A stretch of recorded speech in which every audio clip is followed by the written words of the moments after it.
sejarah kurban dan hikmahnya.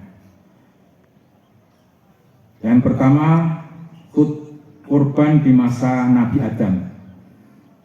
Kurban di masa Nabi Adam ini didasari dengan surat Al-Maidah ayat 27. A'udzubillahi minasyaitonirrajim. Watslu alaihim naba abna adama bil haqi idh qaraba qurbanan fatuqubila min ahadima walam yutaqabbal minnal akhar qala la aqtulanaka qala innama yataqabbalullahu minal muttaqin. Dan ceritakanlah Muhammad yang sebenarnya kepada mereka tentang kisah kedua putra Adam. Ketika keduanya mempersembahkan kurban, maka kurban dari salah seorang mereka berdua, yaitu kurbannya Habil yang diterima, dan dari yang lain, yaitu kurbannya Qabil tidak diterima. Qabil berkata, sungguh aku pasti membunuhmu. Maka Habil juga berkata, sesungguhnya Allah hanya menerima amal dari orang yang bertakwa. Al-Maidah 27. Jamaah sholat id rahimahullah.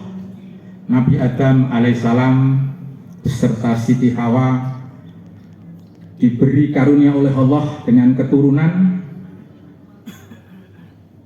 sebanyak 40 orang dengan 20 kali kelahiran. Ada para ulama yang berpendapat lebih dari itu, tapi sebagian besar memberikan sinyal bahwa jumlah anak Nabi Adam adalah 40 orang dengan 20 kali kelahiran. Maka setiap kali anak Nabi Adam itu lahir, pasti dua kembar, dan kembarnya itu pasti laki-laki dan perempuan. Maka lahirlah anak yang pertama, yang kemudian diberi nama Qabil dengan kembarannya bernama Ikrimah. Yang kedua lahir yaitu Habil. Jadi mohon bisa dibedakan, yang pertama itu Qabil dengan Ikrimah, yang kedua Habil. Bedanya Kok dengan Ha. Habil kembarannya bernama Labuda. Nah, oleh karena itu kembaran Qabil ini namanya Ikrimah cantik sekali, sementara kembaran Habil namanya Labuda kurang cantik. Nah, pada saat itu perkawinan diizinkan oleh Allah dengan saudara kandung, tapi tidak diizinkan dengan saudara satu kelahiran. Maka perkawinannya dibuat silang. Tadi Qabil kembarannya dengan Ikrimah, Habil dengan Labuda, maka dibuat silang perkawinan itu. Qabil harus kawin dengan Labuda, sementara Habil harus kawin dengan Ikrimah. Melihat seperti ini yang disampaikan ayahnya Nabi Adam pada anaknya berdua, maka Qabil tidak mau. Aku nggak mau kawin dengan kembarannya Habil adikku, karena Labuda itu tidak cantik yang kembaranku.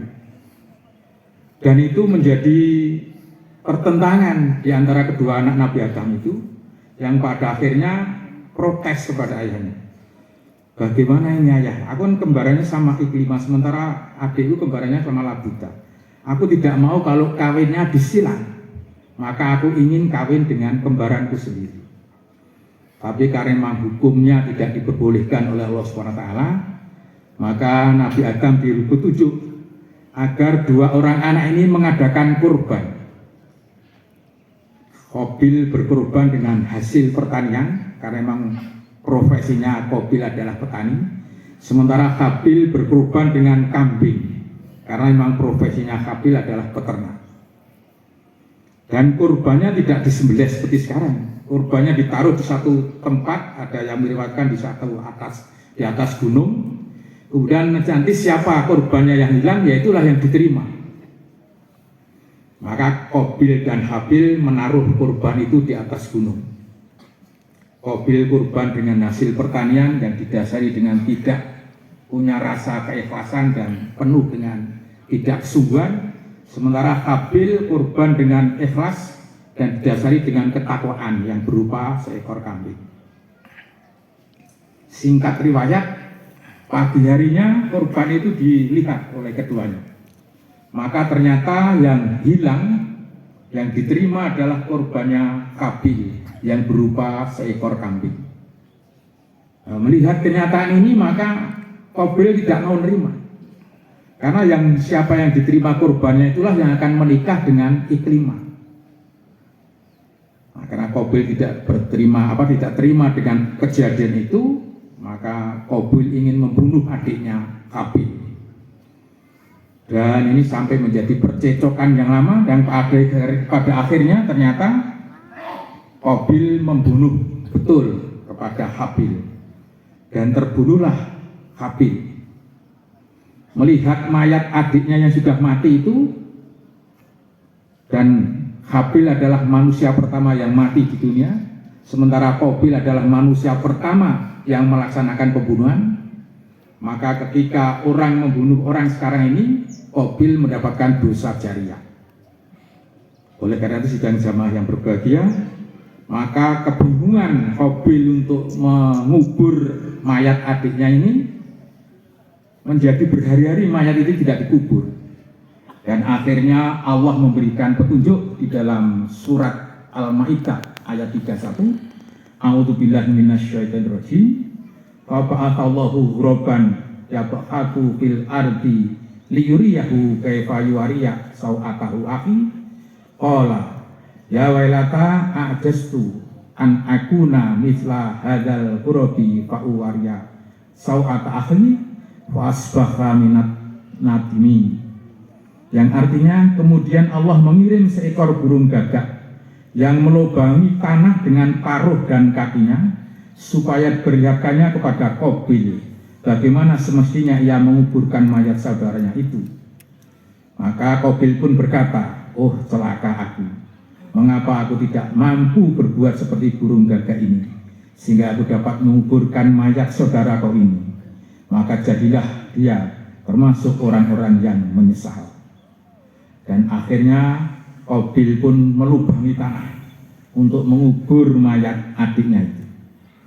Sidang jamaah yang berbahagia, pada akhirnya penguburan mayat itu dilakukan oleh Qabil, dan itulah mayat pertama di dunia yang mayatnya bernama Habil karena dibunuh oleh kakaknya Qabil. Nah, korban ini mengandung pelajaran bahwa semua apa yang kita korbankan hendaknya didasari dengan ketakwaan dan keikhlasan. Tidak boleh korban dengan dasar hanya ingin mengikuti orang lain atau hanya karena malu dengan tetangga. Maka korban yang baik harus kita laksanakan berdasarkan atas ketakwaan. Oleh karena itu sidang yang berbahagia, melalui korban Qabil dan Habil ini, maka ketika kita melaksanakan ibadah korban, hendaknya kita laksanakan dengan ikhlas, dengan dasar ketakwaan. Sehingga dengan demikian, apa yang menjadi ibadah korban kita, insya Allah kalau kita dasari dengan ikhlas, akan diterima oleh Allah SWT. Itulah sejarah yang pertama, korban di masa Nabi Adam. Yang kedua, korban di masa Nabi Ibrahim. Sidang jamaah yang berbahagia, Nabi Ibrahim punya istri namanya Siti Sarah. Keluarganya sudah lama sekali mengidam-idamkan anak. Tapi sampai Nabi Ibrahim kira-kira usia 80 tahun belum dikaruniai anak. Maka Nabi Ibrahim selalu berdoa setiap hari, Robbi habli minas sholihin, Robbi habli minas sholihin, Robbi habli minas sholihin. Ya Allah, berikanlah kepadaku anak yang soleh. Sementara usia Nabi Ibrahim sudah sepuh, sudah tua, Siti Sarah juga sudah tua. Maka melihat kegelisahan ini, istri Nabi Ibrahim yang bernama Siti Sarah ini menyarankan kepada Ibrahim untuk kawin lagi, untuk menikah lagi. Hebatnya Siti Sarah selaku istri Nabi Ibrahim, justru yang mencarikan istri keduanya ini adalah istri pertamanya. Siti Sarah mencarikan calon istrinya kepada suami Nabi Ibrahim. Ini satu hal yang luar biasa. Zaman sekarang tidak mungkin terjadi. Istrinya akan mencarikan istri lagi untuk suaminya. Tapi ini terjadi saat Nabi Ibrahim beristrikan Siti Sarah. Maka Siti Sarah mencarikan istri untuk suaminya yang bernama Siti Hajar. Dengan harapan perkawinan Ibrahim dengan Siti Hajar ini cepat mendapatkan keturunan atau mendapatkan anak. Maka singkat riwayat, Nabi Ibrahim lalu nikah dengan Siti Hajar. Dan pernikahan dengan Siti Hajar tidak berlangsung lama, lalu mempunyai keturunan yang bernama Ismail. Ismail adalah putra Nabi Ibrahim yang pertama dengan Siti Sarah atas saran Siti Hajar, atas saran Siti Sarah. Perkawinannya membahagiakan, maka Allah memberikan kegembiraan kepada Nabi Ibrahim. Fabassarnahu bighulamin halim. Maka kami gembirakan Ibrahim dengan lahirnya anak yang penyabar, yaitu Ismail. Karena korban di zaman Nabi Ibrahim itu sebagai ujian, maka Nabi Ibrahim diuji ketika itu sudah punya anak, baru senang-senangnya melihat anaknya dengan istrinya yang muda, Siti Hajar, diperintahkan oleh Allah untuk meninggalkan Mekah, pergi ke Palestina dalam rangka untuk mengembangkan dakwah agama Islam.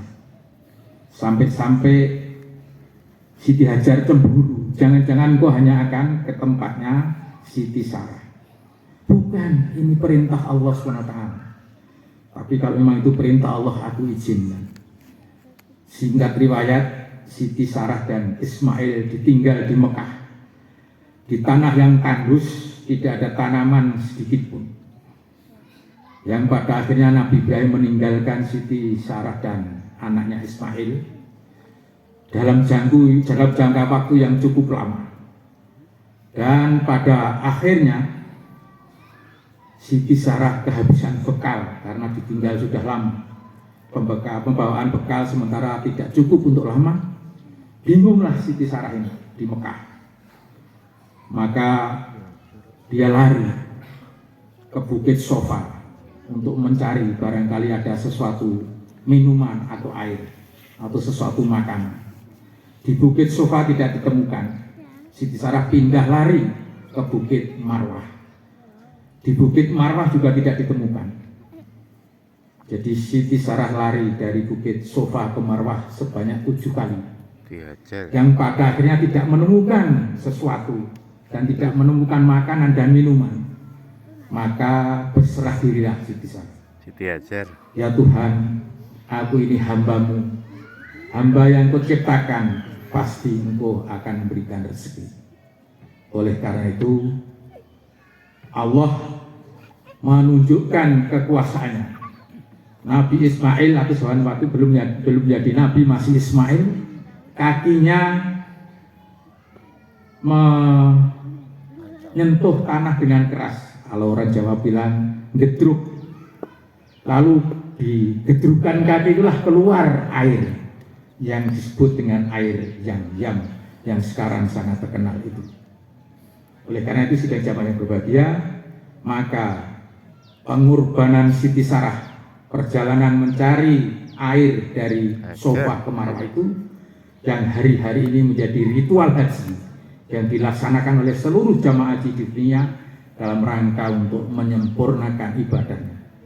Dan itu menjadikan warisan sampai akhir zaman nanti sebagai syarat ritual absahnya ibadah haji.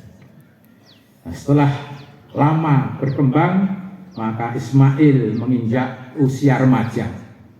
Kurang lebih berusia 13 tahun, Nabi Ibrahim datang. Dengan kedatangan Nabi Ibrahim, maka membuat gembira satu keluarga ini.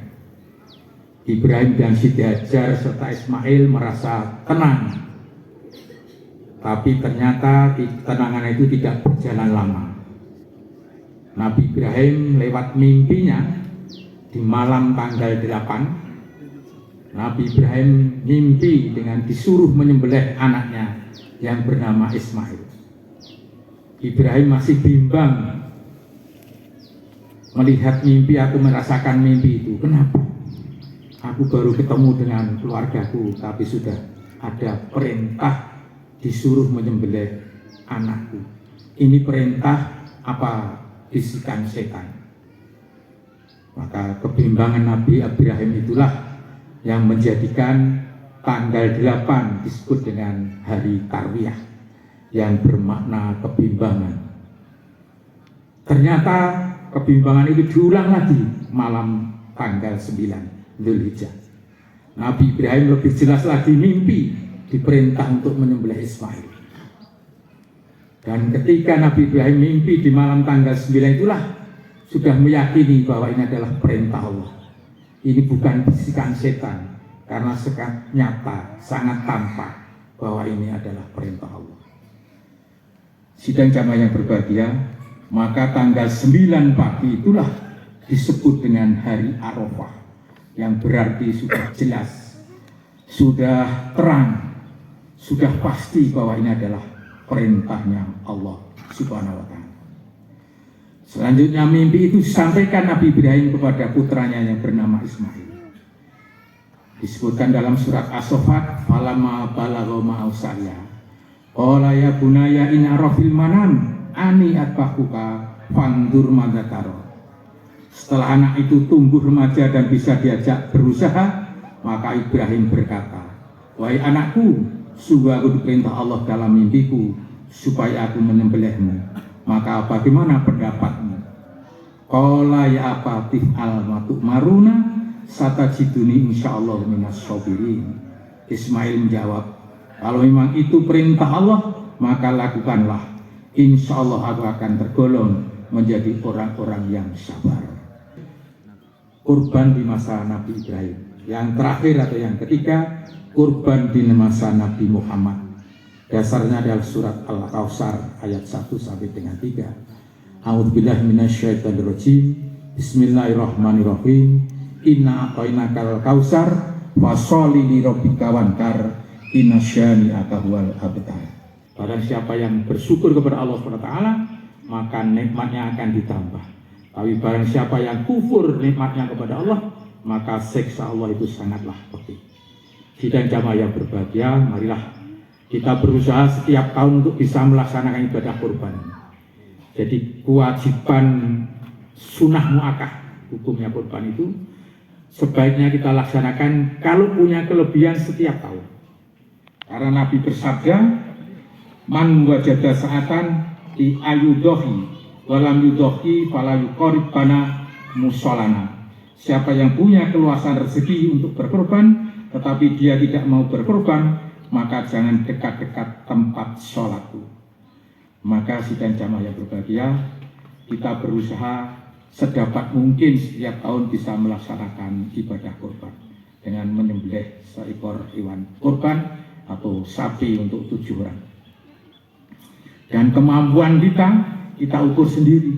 Sebab ada orang yang mampu berkorban, tapi kalau tiba waktunya kurban justru tidak pernah melaksanakan, merasa iman-iman.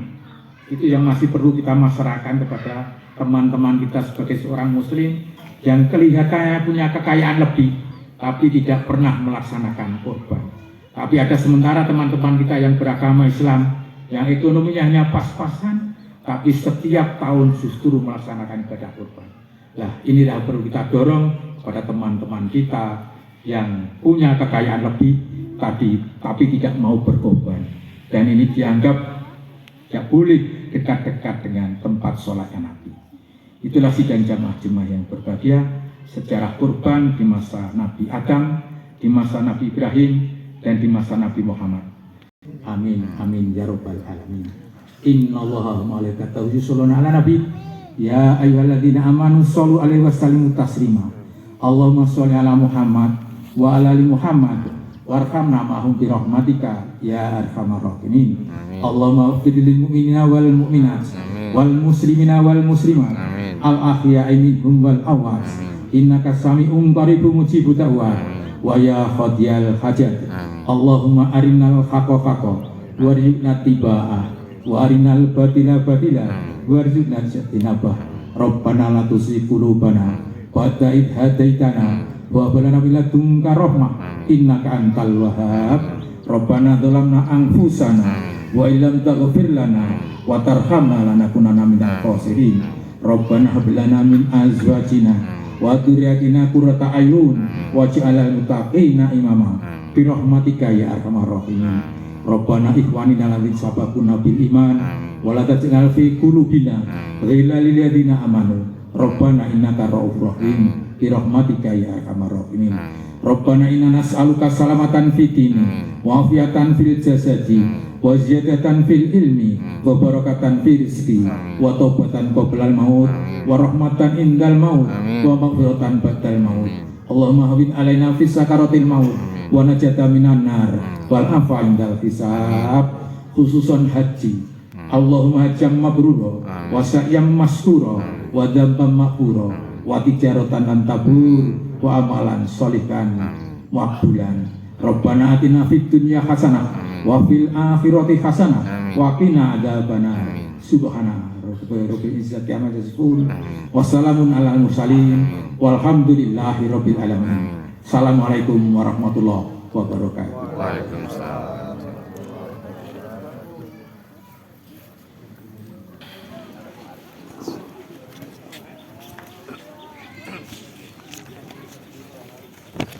Infak sholat id hari ini terkumpul sebanyak Rp5.512.000.